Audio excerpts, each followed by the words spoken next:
محمدا عبده ورسوله ارسله بالهدى و دین الحق لیظهره على الدین کله ولو کره الکافرون. الله اکبر.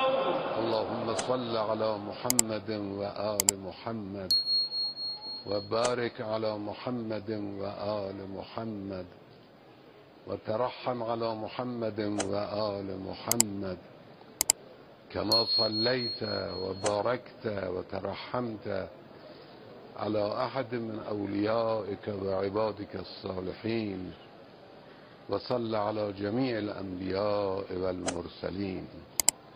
الله أكبر. الله أكبر. اللهم اغفر للمؤمنين والمؤمنات والمسلمين والمسلمات الأحياء منهم والأموات تابع لهم بيننا وبينهم بالخيرات إنك مجيب الدعوات إنك قاضي الحاجات إنك على كل شيء قدير. الله أكبر. الله أكبر. اللهم إن هؤلاء المسجين قدامنا عبادك وأبناء عبادك وأبناء إمائك نزلوا بك وأنت خير منزول به. اللهم إن كانوا محسنين فزد في إحسانهم وإن كانوا مسيئين فتجاوز عنهم. اللهم إنا لا نعلم منهم إلا خيرا. اللهم إنا لا نعلم منهم إلا خيرا. اللهم إنا لا نعلم منهم إلا خيرا وأنت أعلم بهم منا. اللهم إنهم وإنا لا نجيرهم لا يجيرنا منك أحد فلا نجد من دونك ملتحدا.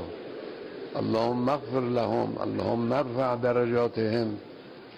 اللهم ارحمهم. اللهم احشرهم مع محمد وآل محمد. اللهم اعل درجاتهم في العليين وصل على محمد وآله الطاهرين. الله أكبر. الله أكبر. رحم الله من قرأ فاتحة مع الصلوات.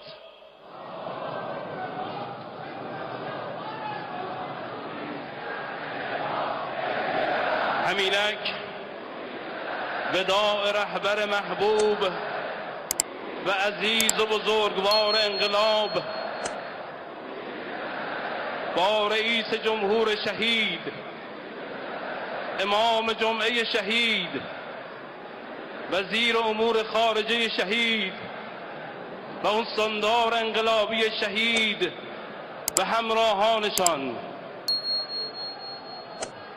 عرضه می داریم آقا جان سر شما به سلامت که شما نوح کشتیبان و امید ملت ایران و جهانید. همه با هم حسین